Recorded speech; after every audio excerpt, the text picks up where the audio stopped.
Hello friends, आपका स्वागत है मेरे चैनल पे। तो जैसे कि आप सभी का कई दिनों से डाउट आ रहा है कि सर CSR नेट का रिज़ल्ट कब आएगा, या मुझे क्या लगता है कि रिज़ल्ट की एक्सपेक्टेड डेट क्या होगी।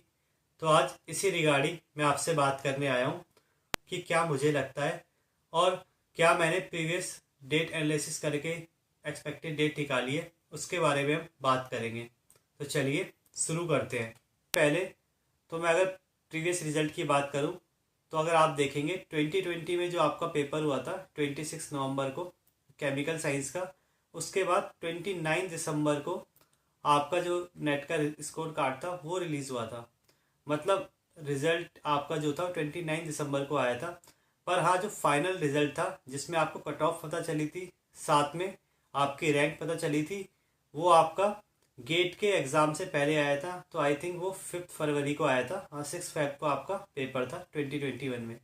तो यानी 2020 में आपका जो फाइनल रिजल्ट है जिसमें आपकी रैंक आपको पता थी और कट ऑफ आपको पता चली, वो 2 मंथ के बाद आया।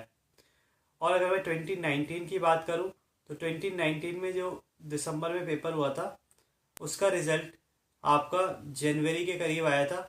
और उसकी भी मैं अगर कट ऑफ और फाइनल रैंक वाले रिजल्ट की बात करूं तो वो भी आपके फरवरी में आया था और गेट के रिजल्ट से एक दिन पहले आया था। तो यानी कहने का मतलब है कि 2020 में तो जो आपको रिजल्ट का टाइम लगा था वो 2 मंथ से ऊपर का लगा था। और अगर 2019 की मैं बात करूं तो उसमें जो आपको टाइम था वो 45 डेज के अराउंड लगा था।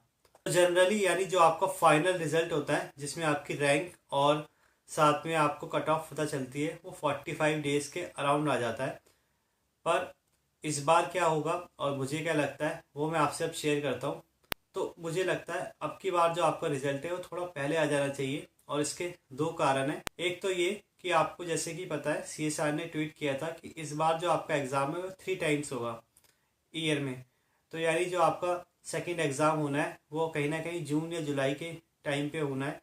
तो इसीलिए उसके फॉर्म भी आने ज़रूरी है, और अगर उसके फॉर्म आने हैं तो पहले वाले एग्ज़ाम के रिज़ल्ट भी क्लियर होना ज़रूरी है कि जल्दी से जल्दी उसका रिज़ल्ट क्लियर हो जाए और तब जाके किसी नए एग्ज़ाम के फॉर्म आए। तो यानी अगर आप ये मान के चलें कि जो आपके फॉर्म है वो अप्रैल में आएंगे और जो आपका नोटिफिकेशन है वो मिड मार्च में या मार्च लास्ट वीक तक आ जाएगा। तो उसके लिए यानी आपका जो रिज़ल्ट है वो पहले आ जाना चाहिए। सेकेंड है, आपने देखा भी होगा कि इस बार जो आंसर किए वो भी बहुत जल्दी आ गई है 1 वीक के अंदर, और साथ में करेक्शन की डेट भी बहुत पहले जा चुकी है। तो उस हिसाब से अगर हम लगाएं तो मुझे लगता है आपका रिजल्ट जल्दी आएगा। अब जल्दी से मेरा जो मानना है वो ये है कि आपका जो रिजल्ट है वो 16 मार्च से 25 मार्च तक आ सकता है। और क्या पता ऐसा भी हो कि जैसे हर बार नेट का रिजल्ट गेट से एक दिन पहले निकलता है एग्ज़ाम से, पर इस बार तो एग्ज़ाम हो गया है तो क्या पता इसके रिजल्ट से एक दिन पहले निकल जाए और आपका रिजल्ट 16 मार्च को ही आ जाए। और नहीं तो 25 मार्च तक तो मुझे लगता है जनरली क्लियर हो ही जाएगा। नेक्स्ट पॉइंट है, आप पूछते कट ऑफ की। तो देखिए कट ऑफ की मैंने वीडियो ऑलरेडी बना रखी है, उसका लिंक मैं आपको डिस्क्रिप्शन बॉक्स में दे दूंगा, साथ में आई बटन में भी आपको उसका लिंक मिल जाएगा, आप उसे देख लीजिए। अब नेक्स्ट पॉइंट है जो सबसे इम्पॉर्टेंट है, मैं आपको यही कहना चाहूँगा। देखिए आपका रिजल्ट कभी भी आए, पर उस टाइम तक आपके पास जो समय है आपको उसे यूटिलाइज़ करना है, और उसे आप यूटिलाइज़ कर सकते हैं अपनी गलतियों को सुधार के, या कम से कम अपनी गलतियों को एनालिसिस करके।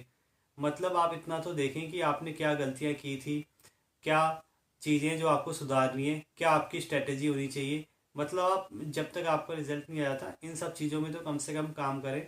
और अगर मैं पढ़ने की बात करूं तो कोई बुक अगर आपको पढ़नी थी या कोई टॉपिक आपको अगर नहीं समझ में आ रहा था तो आप उसको भी पूरा कर सकते हैं इन दिनों में। तो प्लीज़ आप इस टाइम को यूटिलाइज़ करें। जो बच्चे सिर्फ रिज़ल्ट का वेट कर रहे हैं मैं उनके लिए कह रहा हूँ, और जो बच्चे नेक्स्ट एग्ज़ाम की तैयारी कर रहे हैं तो भी मैं उनको यही कहूँगा कि आपका हर दिन इम्पॉर्टेंट है, क्योंकि अब जो नेक्स्ट एग्ज़ाम आने वाला है अगर वो जून और जुलाई में भी होता है तो बहुत पास है। और इतने कम टाइम में नेट की अच्छे से प्रिपरेशन करने के लिए जो सबसे ज़रूरी चीज़ है वो यही है कि आप हर मिनट को यूटिलाइज़ करें। लास्ट पॉइंट मैं आपसे यही कहना चाहूँगा। देखिए मैं आपके कंसर्न को समझ सकता हूँ, पर ये कहीं ना कहीं आपको नुकसान देगा, और ये मैं अपने एक्सपीरियंस के साथ बता रहा हूँ। अगर आप सिर्फ रिजल्ट का ही वेट करते हैं तो, क्योंकि देखिए मेरे साथ भी ऐसे ही हुआ था। मेरा गेट का एग्ज़ाम बाद में था और मैंने नेट के एग्ज़ाम के रिज़ल्ट के वेट करते करते इतना कंसर्न दिखा दिया कि मैं पढ़ने में थोड़ा सा पीछे रह गया और गेट में मेरी जो रैंक है वो कम आई। और ऐसे ही मैं देख रहा हूँ आपका आगे आने वाला बार का एग्ज़ाम है, या अगर आप नेट का एग्ज़ाम देना चाहते हैं तो वो है। तो इसीलिए अगर आप इसी रिज़ल्ट के पीछे पड़े रहेंगे या पूरा टाइम इसी में वेस्ट कर देंगे तो कहीं आपका बार का एग्ज़ाम या आने वाले कोई और दूसरे एग्ज़ाम हो वो ख़राब ना हो जाए। तो इसीलिए मैं आपको कहूँगा आप रिज़ल्ट को भूल के थोड़े टाइम अपना गलतियों को एनालिसिस करें, या जो भी बेटर आप कर सकते हैं प्रिपरेशन में वो करें। क्योंकि रिजल्ट तो देखो आना ही है, आज नहीं तो कल रिजल्ट तो आएगा ही जब आपने पेपर दिया है। तो हाँ, एक चीज़ है जो वापस नहीं आई, वो है कि अभी जो टाइम बीत जाएगा।